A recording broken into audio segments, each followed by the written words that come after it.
Vocês já viram mais eletros que a maioria dos colegas médicos de vocês já viram no período que vocês estão de formado, esse período que vocês estão na triagem. Mais eletro que até que muito cardiologista recém-terminado da residência também já possa ter visto. Então, a primeira parte de entender o eletrocardiograma é a visualização diária. Isso vocês já estão tendo, né? E agora eu vou tentar estabelecer aqui algumas regrinhas básicas para vocês entenderem quando esse eletro mete medo e quando não mete. Bem, vamos lá. O objetivo do nosso curso, como eu já falei, é mais do que triar, é acolher. Se você está capacitado, se você tem segurança daquilo que você está vendo, essa segurança o paciente e o acompanhante percebem. Tá? Ao perceber e sentir essa segurança, eles vão se sentir muito melhor acolhidos, tanto para aquele que vai ser admitido, quanto para aquele que vai ser triado para uma outra unidade. Ele vai entender, realmente, se essa pessoa que está aqui me atendendo está demonstrando essa segurança, porque não é para eu estar aqui, se ela está dizendo que não é para eu estar aqui. Eu vou realmente procurar outro atendimento. Então, diminui-se os atritos, tá? Bem, o eletrocardiograma nada mais é do que uma visão em duas dimensões de algo que ocorre em três dimensões. A atividade elétrica começa logo abaixo da veia cava superior, aqui no ato direito, no nó sinusal. Uma parte da energia elétrica corre aqui para a direita, outra parte desce, né, gerando um vetor resultante que vem de cima para baixo e da esquerda para a direita, ou seja, que vem na diagonal, em direção ao ventrículo esquerdo. O coração, ele também tem uma parte mais posterior, que fica mais próximo da coluna vertebral, e uma parte mais anterior, que vai ficar mais próximo do externo. Essa atividade elétrica em movimento gera as ondas do eletrocardiograma que nós conhecemos. A primeira parte é a onda P e o seu intervalo PR, a segunda, o sistema QRS, e logo em seguida, após o chamado ponto J, o segmento de S até a onda T. A onda P corresponde à contração dos átrios, ou seja, se não tiver onda P, significa que os átrios não estão contraindo. Se essa onda P existir, mas ela estiver aparecendo dentro do QRS, significa que os átrios estão contraindo junto com a contração dos ventrículos, porque o QRS simboliza a contração dos ventrículos. E o segmento ST vai me dar informações a respeito da perfusão, ou seja, da circulação do músculo cardíaco, bem como de fluxo de eletrólitos, que também é secundária essa perfusão. Então, uma hipercalemia, por exemplo, vai alterar a onda T. Um infarto vai alterar a onda T. O normal de um intervalo PR é ele estar em torno de 5 quadradinhos de distância até 3 quadradinhos. Então, de 3 a 5 quadradinhos é normal. Menor que 3, ele está muito curto. Acima de 5, ele tem bloqueio. O QRS, a onda R, é a que mais representa a contração do ventrículo, ou seja, quanto mais alta ela tiver, mais contração ventricular eu estarei observando. Significa que provavelmente ali esteja ocorrendo uma sobrecarga.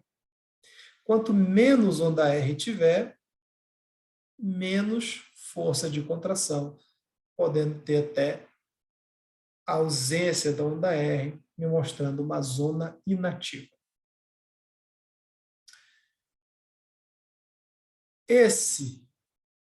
Essa união entre o segmento ST e a onda T vai ser crucial para que eu possa avaliar o início da isquemia ou a isquemia quando atravessa toda a parede do músculo cardíaco, levando ao famoso infarto com supra, que é quando esse ponto J se desloca aqui para cima, retificando o QRS. A atividade elétrica, então, vai ser observada conforme eu tiver um ritmo cardíaco. Algo que vocês têm que tomar muito cuidado é onde eu estou observando essa corrente elétrica. É no monitor cardíaco ou é no eletrocardiograma?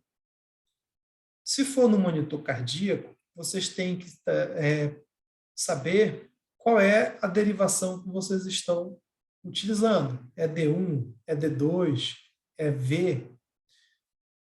Está num ganho de N, numa velocidade, porque isso vai determinar o formato dessas ondas. Então, o monitor cardíaco, né, o cardioscópio, ele pode nos dar uma breve informação do que está ocorrendo. Então, por exemplo, aqui é uma clara fibrilação atrial, porque eu não tenho uma onda P clara, eu tenho um ritmo irregular.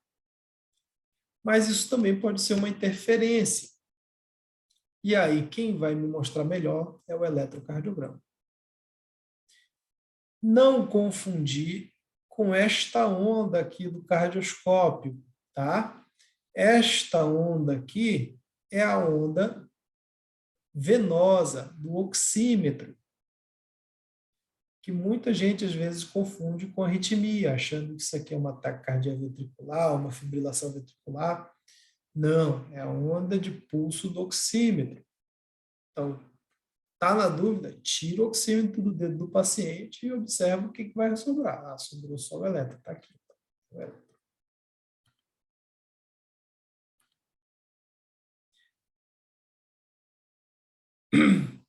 O cardioscópio e o desfibrilador, a gente pode ajustar para que tipo de derivação a gente quer observar. Eu aconselho a sempre que vocês chegarem no plantão, observar se está em D2. D2 é a melhor derivação para observar. Vou dar um exemplo para vocês. Teve uma situação no paciente que a gente precisava fazer a cardioversão elétrica sincronizada por conta de um flutter e a gente monitorizou no próprio desfibrilador. Ele estava lendo as ondas do F de flutter como se fossem ondas ventriculares. Ou seja, se eu chocasse esse paciente daquela forma, ia dar um choque inapropriado, causando uma sistolia ou uma taquicardia ventricular. Então, eu tive que mudar a derivação para poder realmente aparecer aquilo que eu precisava ver. Então, sempre observem isso, tá?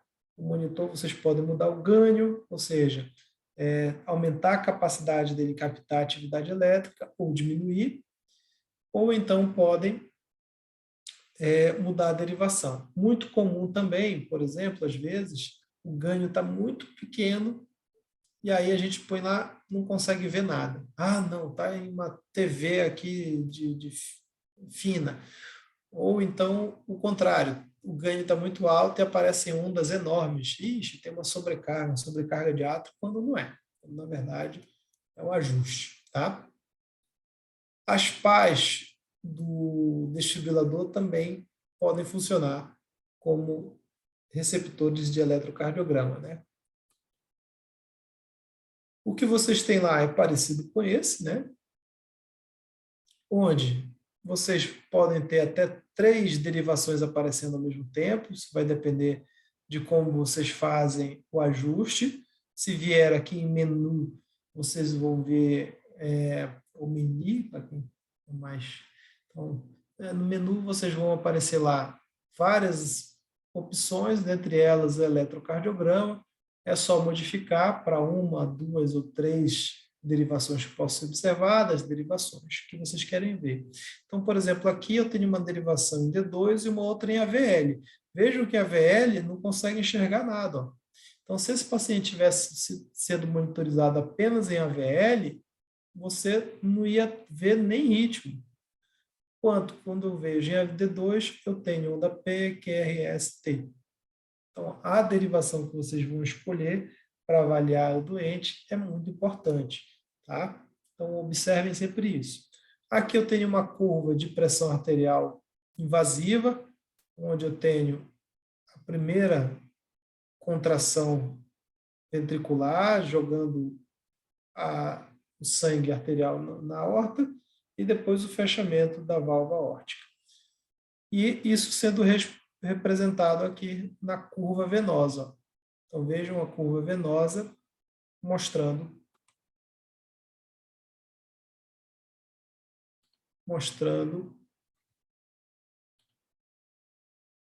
também a mesma coisa. Então, essa ondinha que vocês estão vendo aqui é a onda de fechamento da aorta, tá? Para não confundir também com arritmia, achar que, olha, não está fazendo uma taquicardia, está arritmia, não.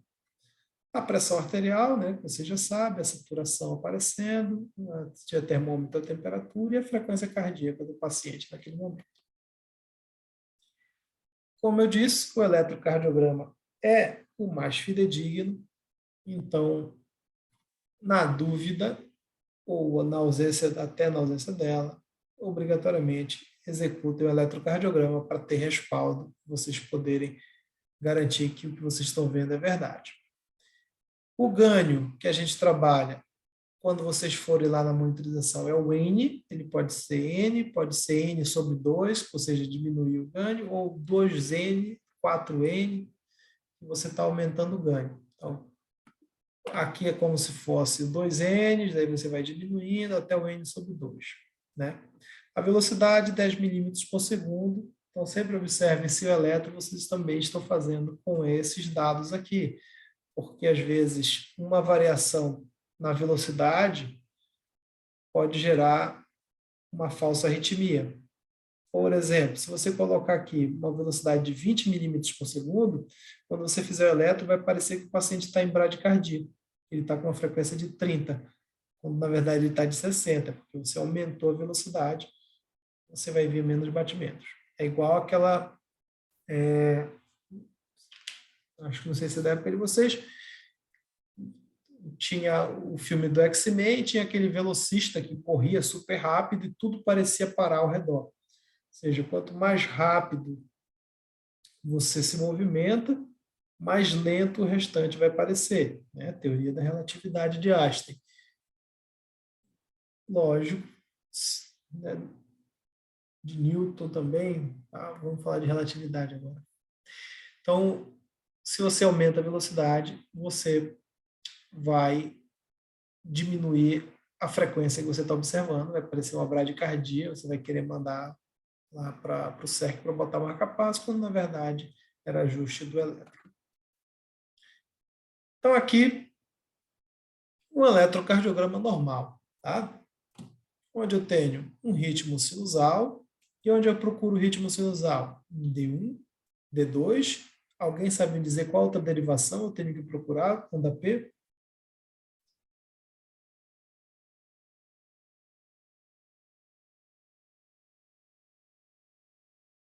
Bora, povo.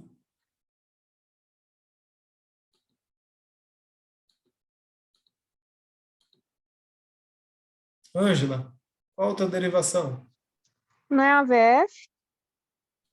Isso. Então, sempre que eu procurar ritmo, onda P, eu vou procurar em D1, D2 e AVF. Tem que ser positivo nesses dois. A preferência para D2. Por isso a gente faz o D2 longo, tá? Que a gente vai procurar aqui. Então, tá na dúvida, olha o D2 longo e vê que tem onda P precedendo cada QRS. Característica de cada uma. A onda P ela é positiva em D1, D2 e AVF. Ela é redondinha e ela não tem mais do que 3 quadradinhos de largura nem de altura. Tá? QRS. QRS, ele é estreito, ou seja, tem um quadradinho ali no máximo, tá? Geralmente único, né? Um QRS só, tá? Pode ser bifásico, positivo e negativo, mas ele é positivo e negativo e pronto, né? Se ele for positivo, negativo, positivo, já tem alteração. Se ele for negativo, positivo, negativo, já tem alteração. Então, ele é bifásico na maioria das vezes. A onda Q, dificilmente a gente vai enxergar, ela só vai aparecer quando tiver alteração. Então, vejam aqui a AVL, provavelmente uma posição de eletrodo errado. Quem pode me falar aí por que que pode ter posição errada de eletrodo aqui? Uma característica desse elétron. Doutora Tamires, consegue me dizer aí?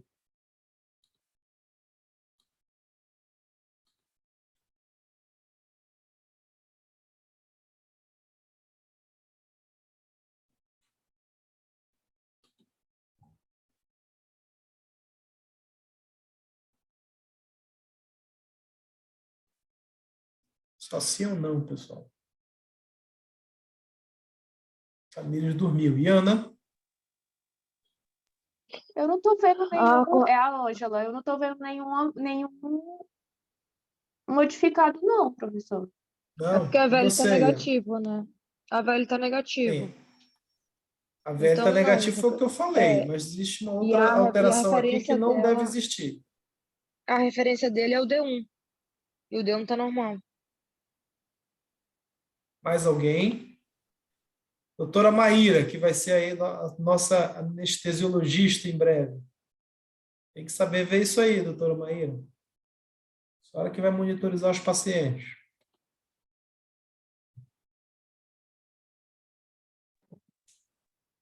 Também não faço a menor ideia.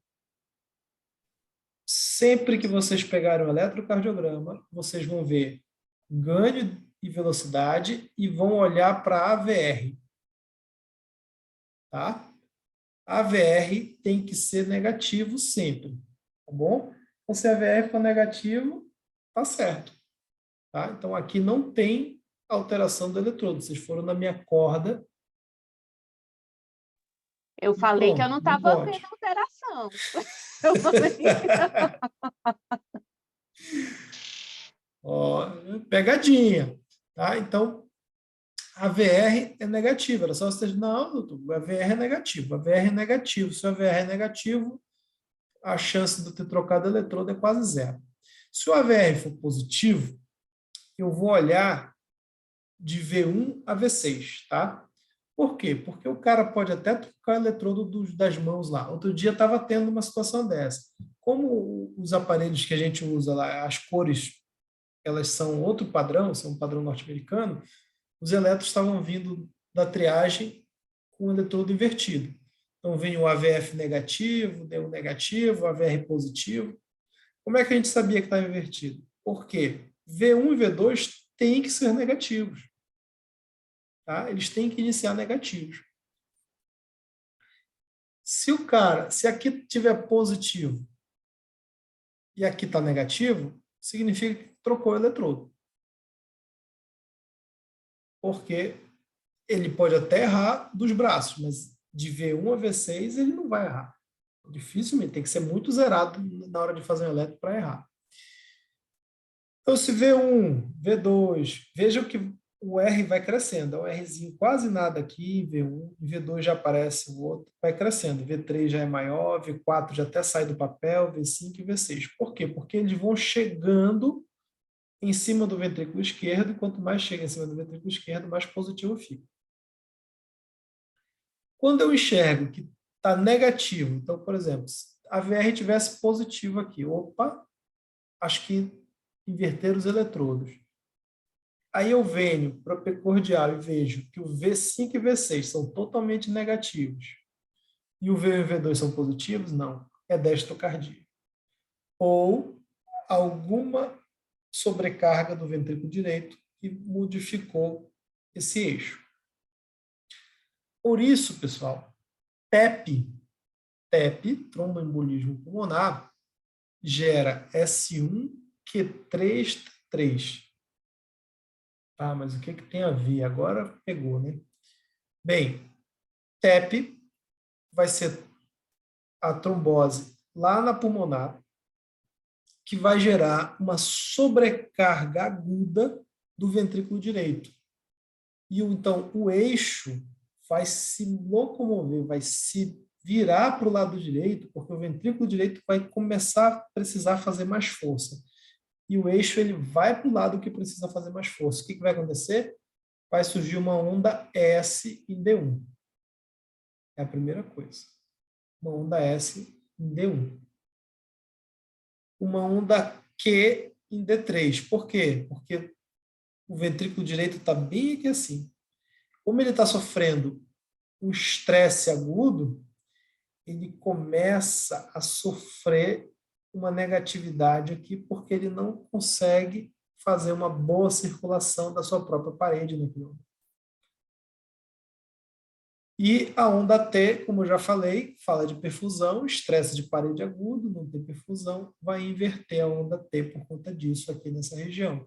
Então, S1, Q em D3, T invertido em D3 por conta disso. Pode ser que o AVR fique um pouquinho positivo nesses casos. Então, paciente com dispneia, dor precordial. Opa, eu olhei, tem um S aqui, D1, maior do que o R. Um S, uma onda Q surgindo em D3 e uma inversão de onda T, opa, é TEP. TEP. Vou entrar com esse paciente porque ele precisa de trombólise. Senão ele vai morrer. Tá? Lembrando que o tratamento da TEP é trombólise, que pode ser feito em até 14 dias. Até 2 semanas para trombolizar o paciente. Então, esse eletro é um eletro, no fim das contas, normal, com uma transição tardia. Vamos lá. E agora aqui? Tem até a cola. Quem é que vai se agigantar? Quem perguntar, falar aqui, no próximo já não precisa responder.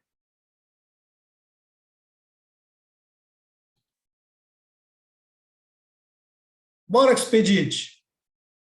Use todo o seu francês aí.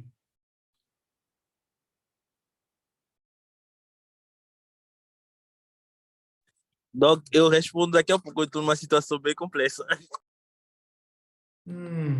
Tá. Roberta.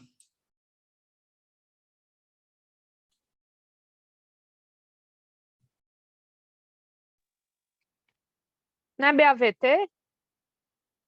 Por que um BAVT? Porque a onda P, assim, tá dissociado, né? O batimento. A onda P tá caindo em vários locais. Se a gente for procurar, não tá regular, né? Tá bloqueando. É um BAV de Vamos lá. segundo, na verdade, né? BAV de segundo. Então, essa Um BAV de confusão segundo. entre BAVT e BAV de segundo é muito comum, dissociação, tá? O que tem aqui? A gente tem uma onda P e o QRS vindo muito depois.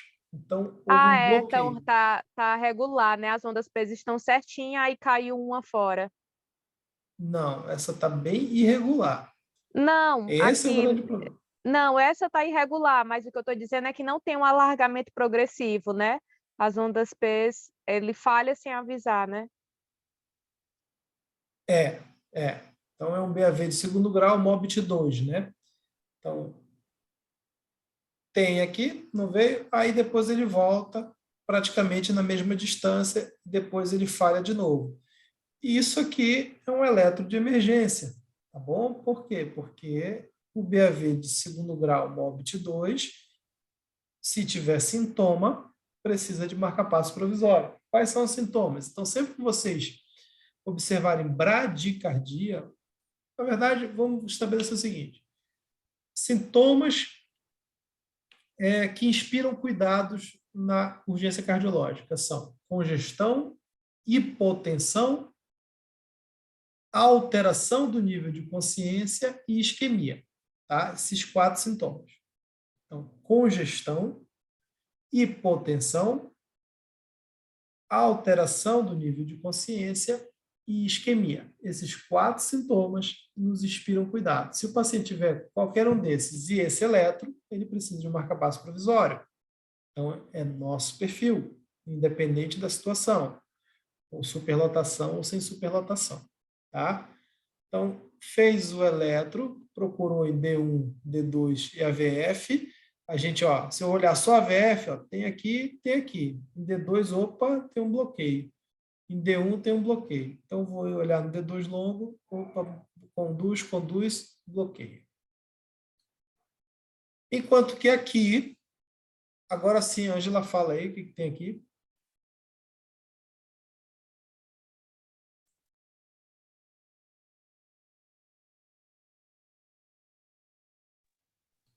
Agora um BAVT. Completa dissociação. BAVT. Não, Agora é um paciente. provavelmente foi um paciente que teve um supra, né? E fez um bloqueio. Porque tem um aumento do ST, mas também tem a completa dissociação da onda P com o QRS. Isso, então, vamos lá. Muito bem. Esse aqui é o paciente que a gente não precisa nem de sintoma, tá? Enquanto aqui eu precisava que o paciente tivesse um sintoma, né, associado para poder indicar marca-passo provisório ou coisa parecida, esse aqui, independente de sintoma, é um paciente grave, um paciente que eu preciso atendê-lo urgentemente. Ele tem um supradesnivelamento do segmento ST, e ele tem, olha a onda P aqui onde está, bem aqui tem uma onda P. E observe uma coisa, o que é a dissociação, tá, pessoal? A dissociação é quando a onda P, ela não está nem aí para o QRS, ela vai estar dentro ou estar fora, ela não está nem aí. Então, eu teria uma onda P caindo bem aqui, no início do QRS, dá para ver direitinho, e eu tenho uma onda P bem aqui assim, ó, no segmento ST. Por que eu sei que tem uma onda P aqui? Porque, olha só, olha essa onda desse segmento ST como é. Ele vem, faz uma curvinha, e aqui era para fazer a mesma curvinha e faz um ressalto. Ó. Então, isso é uma onda P que caiu aqui. Isso é dissociação. Ou seja, o ventrículo e o átrio estão contraindo ao mesmo tempo. Isso aqui é potencialmente fatal. Se eu não agir, o paciente vai morrer. Então, isso é um eletro de altíssima periculosidade. Aqui, o que eu tenho? A mesma coisa. Então, eu tenho várias ondas P tentando fazer alguma coisa e eu tenho o ventrículo contraindo hora sim, hora também, vem, contrai. Olha só onde está a onda P aqui, ó, caindo dentro do segmento ST. Então, quando eu observo o QRS e ele aparece deformado, ou de alguma forma, olha como ele era e olha como é que ele está. Isso me demonstra dissociação, tá? Isso aqui é uma dissociação atrioventricular, porque o ventrículo está contraindo e o átrio acabou de contrair no meio da contração, no meio do final, né, do início do relaxamento ventricular. Isso aqui é uma emergência e não preciso de sintoma para atender esse doente. Né? E dificilmente o paciente não estará sentindo nada nessa situação e nessa, né? Dificilmente, mas na medicina tudo é possível. Aqui, quem sabe me dizer o que tem aqui?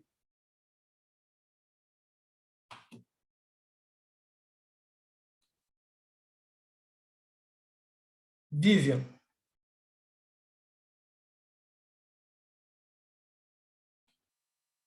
Doutor. Parece um flutter. Pois é, mas não tenho certeza, não. Tem muita interferência, na verdade. É até Eu ruim ia enxergar dizer a que onda era P. interferência, mas que a gente vê um monte assim lá na triagem. Aí ele refaz Vários, né? e Até porque a onda F não está tão bem identificada aqui para a gente pensar no Flutter. Então, vamos lá. Vejam só uma coisa, tá? Onde é que a gente procura a onda P? D1. Tem onda P? Não, não vejo. D2, não consigo identificar uma onda P aqui também com definição, parece uma interferência. AVF também não, parece uma interferência aqui, alguma coisa, tá? O que é que eu tenho que fazer nesses casos? Se eu estou em dúvida, se eu tenho onda P ou não, eu vou lá e mexo no meu ganho do elétron. Vejam aqui, 10 milímetros por milivolts, tá? Ah, pessoal, deu uma informação equivocada para vocês no início. 25 milímetros por segundo, tá? A velocidade, quando a gente aumenta, é para 50. Então, a velocidade de gravação é 25 milímetros por segundo. E a voltagem é 10 milímetros por milivolts. O que a gente faz? A gente aumenta essa voltagem aqui, esse ganho. Quando eu aumento o ganho, eu consigo enxergar melhor. Então, as ondas F de Flutter, tá? Fica muito mais fácil de enxergar, tá bem? Entendi. Aqui, ó, pode ver que nesse daqui quase não aparece, ó. Só vejo um risquinho aqui. Quando eu aumento o ganho, eu consigo enxergar mais. O problema é que às vezes isso aqui pode confundir, porque esse QRS está do tamanho da onda F, ó. Esse caso foi daquele paciente que a gente cardioverteu. Então, eu tive que mudar para essa derivação aqui para poder conseguir cardioverter ele. E por quê? Porque o meu sistema precisa reconhecer o QRS para poder chocar na hora certa. Então, aqui ele ia chocar em cima da onda F. Aí ia dar merda, então, em cima do segmento ST. Aí ia dar uma complicação bonita. Então, o paciente aqui que tem distúrbio de condução do ramo direito, né, um bloqueio de ramo direito, V1 e V2 são positivos, AVR é negativo, então não inverteu o eletrodo, porque V1 e V2, quando positivos, eu estou falando de alteração do eixo para o lado direito, com bloqueio divisional antero superior esquerdo. Isso aqui é um detalhe que vocês não precisam estar cientes, mas se eu tenho um bloqueio de ramo direito, eu tenho que desviar o eixo para a esquerda, logo a VF deveria ser positivo. E aqui ele está negativo, isso já me gera uma certa preocupação. Se eu não tenho certeza se isso aqui é uma interferência ou é um flutter, eu aumento o ganho para poder ter certeza disso. Porque esta frequência cardíaca aqui, em vigência de sintomas, num flutter ou numa fibrilação, necessitam de atendimento e marca-passo provisório. Tá?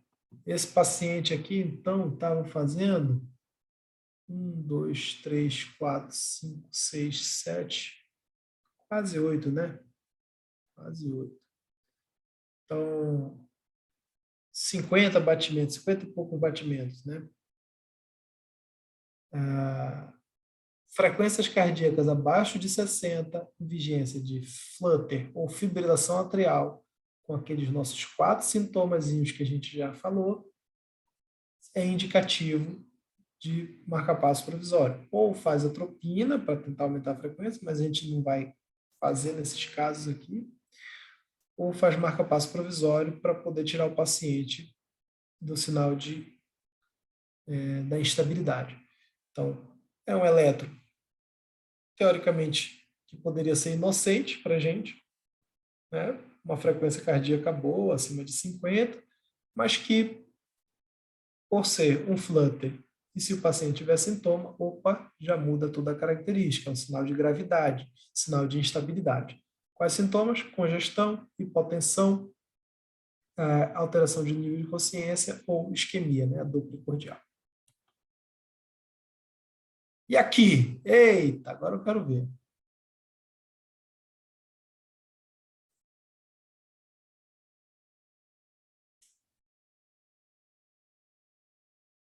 Esse é Esse daqueles arrisco. que a gente vai lá dentro perguntar, doutor. Esse parece mesmo um Flutter também.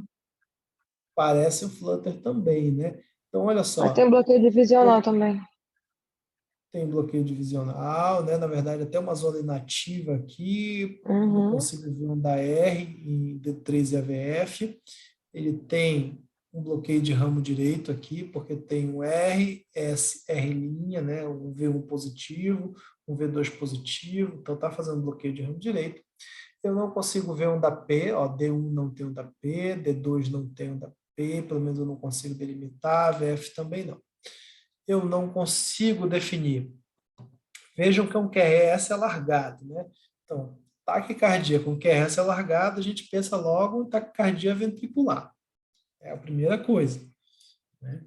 Poxa, será que é uma taquicardia ventricular? Será que é um flutter? O que vai depender da minha conduta? Quais são os sintomas associados? Ah, estou só com palpitação. Ah, beleza, só palpitação. Então, a gente vai tentar reduzir essa frequência para tentar saber o que é.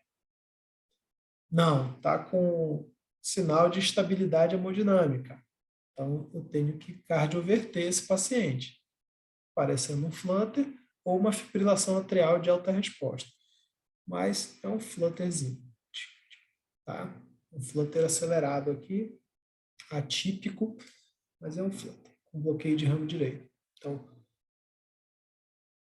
muito junto, um batimento do outro, muito separado, um batimento do outro. Então, eu tenho duas situações em que, na presença de sintomas, se torna uma emergência. Sintomas de instabilidade, né? Ah, eu estou com dor de cabeça e está com essa arritmia aqui, não. Está com febre, está com essa arritmia, vai estar com batimento acelerado porque está com febre, né? Vai estar com batimento acelerado porque está com dor de cabeça. Mas não, tem os 4 sinais de instabilidade, um dos 4 sinais tem instabilidade, esse paciente precisa ser tratado. Aqui está lindo esse. Apagadinho, do jeito que a gente gosta de receber. E aí, quem chuta? Esse aqui é muito frequente lá pra gente. Tô até dando zoom aqui, porque tá bem. Pois é, por isso que eu falei que tá lindo, tá sendo sarcástico. Botei um feio, justamente que isso aqui vocês veem todo dia, pessoal. Hilário, bora, Hilário. Só as mulheres estão participando, esses homens estão devagar, hein?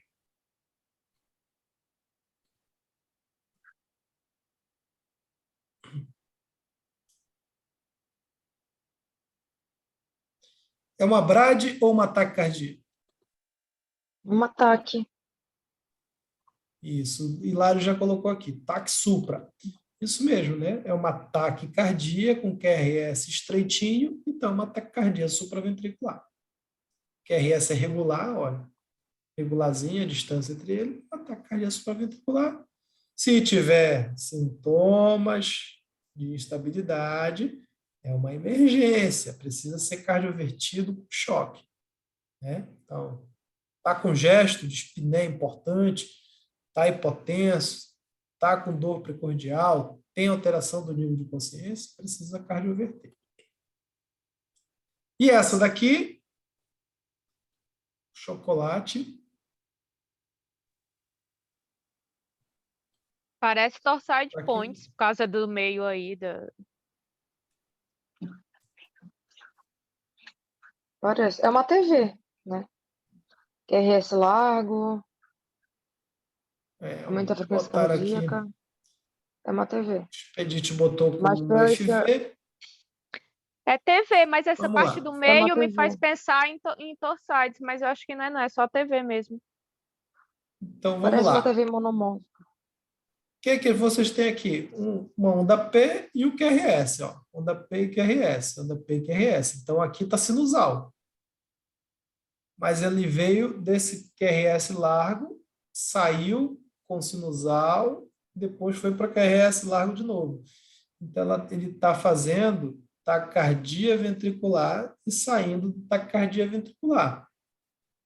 Pode ser que seja sustentado e pode ser que seja não É uma sustentado. TV sustentada. Tá? Então, por exemplo, tem sintomas, pode ser que o paciente esteja fazendo isso aqui e não tenha sintoma, não seja uma palpitação. entendeu? Não tenha nenhum sintoma de instabilidade. Se não tem nenhum sintoma de estabilidade, isso aqui, a miodarona, a gente vai fazer para tentar resolver o problema. Miodarona pode ser feita onde? Em qualquer lugar. TV. O paciente está lá na UPA, fez uma TV. Precisa encaminhar para o SAT, né? Lá para o SERP para poder reverter? Não, o cara pega o desfibrilador e choca lá na UPA. Mas, por incrível que pareça, já aconteceu do paciente estar lá na UPA, ali, na UPA do lado da nossa unidade. O paciente fez uma arritmia dessa, o colega pegou, botou dentro da ambulância e levou lá para a nossa unidade, porque o paciente estava com uma emergência cardiológica. O tempo que ele levou com o paciente lá da unidade dele, botando uma ambulância e tudo, trazendo para a nossa unidade, já era o suficiente para que o paciente pudesse ter morrido, caso fosse uma TV sem pulso. A sorte dele que era com pulso, o paciente estava estável e a gente conseguiu cardioverter, o paciente ficou bem, né? E ele não se prejudicou tomando uma atitude indevida. Aqui, poxa, pelo amor de Deus também, né? Vocês veem isso todo dia. Que é isso aí?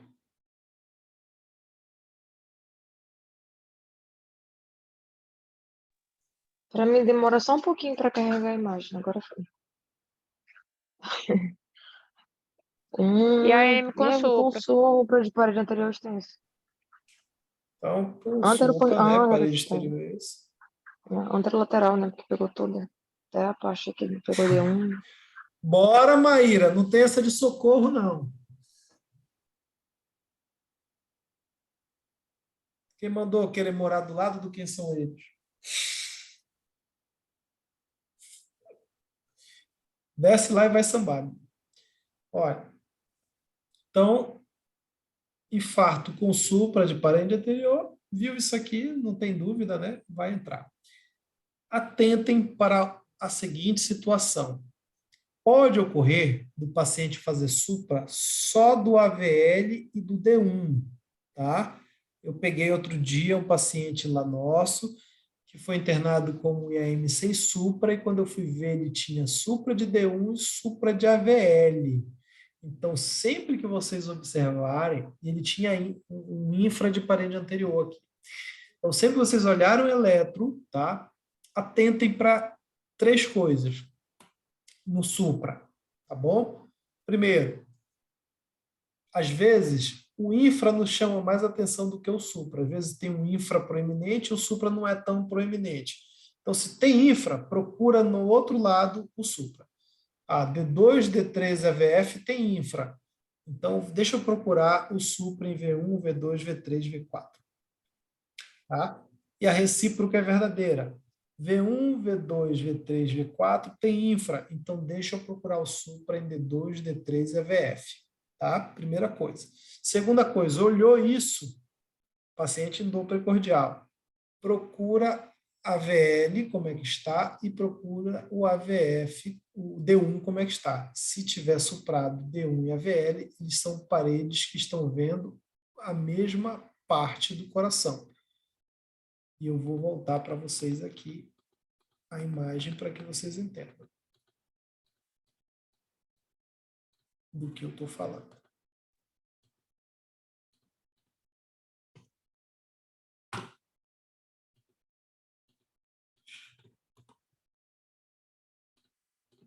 Não consigo voltar aqui. Tá. Deixa eu tentar aqui. Pronto. A AVL vem do centro do coração para o ombro esquerdo e D1 passa do ombro direito e indo para o ombro esquerdo, ou seja, D1 está vendo essa região e o AVL também está vendo essa região. Então, os dois estão enxergando essa região aqui, dessas coronárias, tá bom? Então, o início da parede anterior e lateral alta, tá? Então, se eu tiver D1 suprado, AVL suprado, eu estou vendo isso aqui. E a outra derivação que vocês devem tomar cuidado, então, as 3 situações, a terceira situação é o AVR. O AVR, ele está olhando aqui, o início da aorta onde no início da aorta eu tenho o tronco da coronária esquerda que começa bem aqui assim. Então, a VR, por estar olhando daqui do centro para cá, quando ele faz supra, significa que provavelmente a minha lesão é muito grave e pode ser, inclusive, lesão de tronco de coronária esquerda. Então, às vezes, está tudo infrado. Opa, infarto sem supra. Mas se tiver supra em AVR, corre com o doente, porque é grave. Tá? É grave.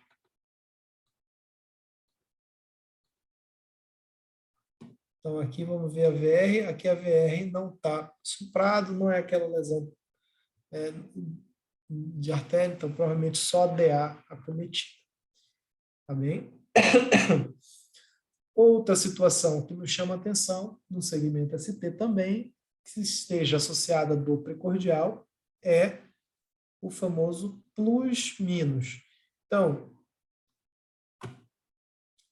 segmento ST tem a característica da onda T subir lento e descer rápido, mas ela não fica negativa. Olha, ela vem, sobe e pronto, para aqui.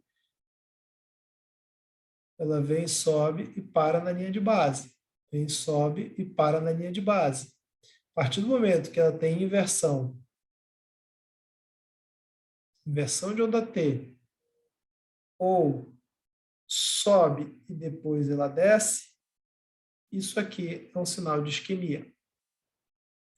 Isso, associado à dor precordial típica, deve ser atendido igual ao infarto com supra. Então, presença de plus-minus, tá? Associada à dor precordial típica, deve ser atendido igual ao infarto com supra. É um paciente vermelho e deve ser atendido da mesma forma. A gente chama isso de síndrome de Wellens, tá?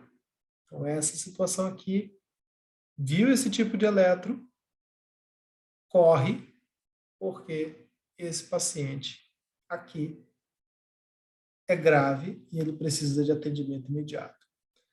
Pessoal, tudo isso aqui eu vou entregar para vocês depois do PDF, tá? Pode falar.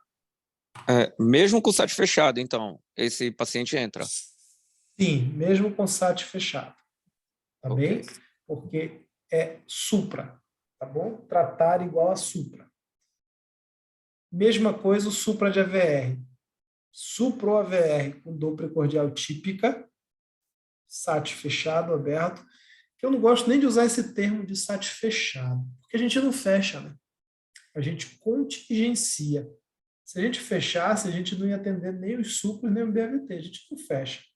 O SAT está lá contingenciando e haja internar. Interna, e a gente vai, chega a quase 30 pacientes. Então, reforçar bem isso aqui. A gente teve uma situação dessa aqui recentemente, do paciente com dor precordial, que estava com eletro parecido com esse, né? E demorou a ser atendido. Acontece, né? Vocês agora têm ciência de que isso não pode passar. Não pode ficar sem passar. E aqui o que eu venho falando do supra de AVR. Então, viu AVR suprado, olha o que está acontecendo com o resto. Infra em D2, infra em AVF e o supra aqui em AVR. Infra em V5, infra em V6. Tá? Isso é caso lá nosso, tá bom? Caso nosso. Paciente com lesão de tronco de coronária esquerda subocluída fez stent na coronária esquerda. Tá? Ainda tem uma sobrecarga ventricular ainda para facilitar as coisas. Então, ó, supra de AVR com dor precordial típica é infarto com supra. Tem que ser tratado igual ao infarto com supra. Tem que fazer CAT de emergência. Então, esse aqui vai entrar. Ele não vai ser redirecionado. Então, vocês têm que olhar. Paciente com dor precordial típica. Viu infra, vou procurar supra. Às vezes o infra chama mais atenção que o supra. Então, opa, tem infra. Cadê? Tem supra? Vou procurar. Olho a VR. Opa, tem supra. Então, tem supra. Tá? Olho D1, olho a VL. Tá suprado? Opa, também. Porque às vezes só supra esses dois aqui. Tá? Supra de V1, V2, geralmente é mais fácil de ver. Mas esses detalhezinhos aqui é que passam batido, tá? E vejo se tem um Wellens, né? Tem dor precordial típica, tem síndrome de Wellens, tem dos Minos, ou é tratar igual supra. Aqui, que situação é essa aqui? Quem sabe me dizer?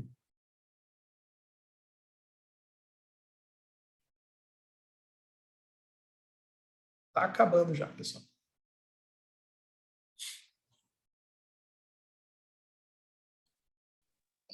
Parece bloqueio de ramo esquerdo, doutor, para mim.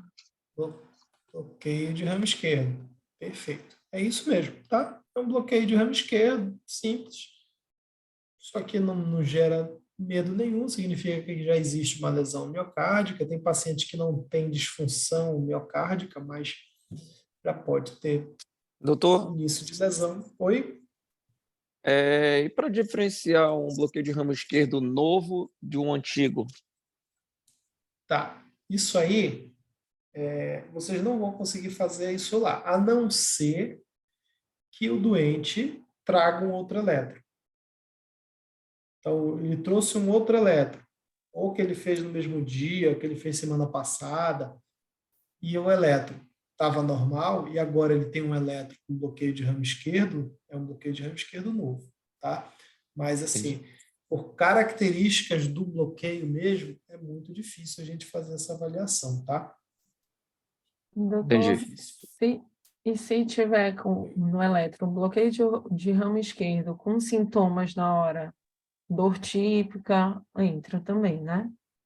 Vai entrar, por Tá. quê? Porque o Eu mandei um bloqueio de monte. ramo esquerdo, o bloqueio de ramo esquerdo, ele já me mostra, ele pode ser agudo, né, como o Hilário colocou aí, né, pode ser novo, então é um sinal de gravidade, precisa ser tratado urgentemente, primeira coisa. Segunda coisa, se for crônico, já mostra que existe uma lesão miocárdica, então o paciente está infartando em cima de uma lesão miocárdica que ele já tem, tá bom?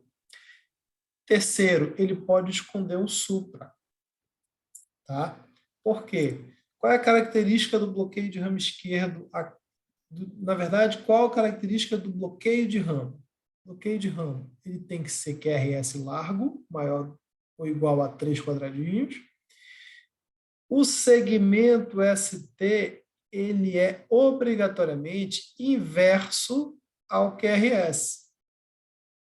Ou seja, aqui o QRS é positivo, o segmento ST é negativo. O QRS é negativo, o segmento ST é positivo. Então, digamos que vocês tenham pego um paciente com bloqueio de ramo esquerdo, vocês identificaram. Por quê? Porque V1 e V2 são negativos, QRS é largo, o D1, QRS é largo, D1, a onda R é larga. Se, por exemplo, aqui em D2, que está positivo, o segmento ST também for positivo, ele está soprando. Opa! Onda R, o QRS é positivo e o segmento ST está positivo junto, esse paciente está soprando. Então, uma das formas da gente ver supra no bloqueio de ramo esquerdo é quando a polaridade do segmento ST fica igual à do QRS, tá? Porque eles têm que ser inversos. Bloqueio de ramo direito tem que ser inverso. Bloqueio de ramo direito, vocês vão ver V1 com QRS positivo, V2 com QRS positivo. Logo, o segmento ST vai ser negativo. Então, o bloqueio de ramo direito vai ter essa morfologia aqui, que vocês estão vendo em V5 e V6, aparecendo aqui em V1 e V2. E a morfologia que tem aqui em V1 e V2 vai aparecer em V5 e V6. Vai ser sempre o inverso. Então, aqui eu vejo um supra, vocês estão vendo o supra ó, aparecendo. Isso aqui é um supra. Vai ser um supra por conta do bloqueio de ramo. Tá? Caso tenha supra de parede anterior, pode ser que a gente encontre supra de parede anterior no bloqueio de ramo esquerdo pelo critério de Scarbosa. Então, Por exemplo, a gente tem um caso interessante que a gente até publicou, que foi um paciente que chegou com bloqueio de ramo esquerdo, dor precordial típica, e nós seriamos o eletrocardiograma. Bem, a maioria dos livros que eu já li sobre urgência cardiológica e do precordial fala, poxa, eletrocardiograma, bloqueio de ramo esquerdo, você não vai dificultar você ver o supra. Então, é como se nem adiantasse ficar seriando. Nós vimos que o segmento ACT dele piorou esse supra, piorou o supra no segundo eletro. Ou seja, o paciente estava suprando e foi para o CAT. E a gente conseguiu, então, tirar a nossa dúvida. Fizemos o eletro, primeiro minuto, tempo zero, que a gente sempre faz aí. Com 30 minutos repetimos. O paciente estava suprando, estava piorando o supra. Tá? E existe os critérios de Scarbosa, que já é o segmento ST bem elevado, tem todos os critérios para você dar como positivo. Por exemplo, se V5 e V6 aqui, segmento ST for positivo, significa que está suprando em V5 e V6. Tá bem? Então, bloqueio de ramo esquerdo também dá para ver supra. Não confundir, por exemplo, com taquicardia ventricular, bloqueio de ramo esquerdo, em que esteja com batimento acelerado. Bloqueio de ramo esquerdo vai aparecer onda P se for sinusal, ou na fibrilação atrial, né, a onda de fibrilação. Perguntas, meu povo?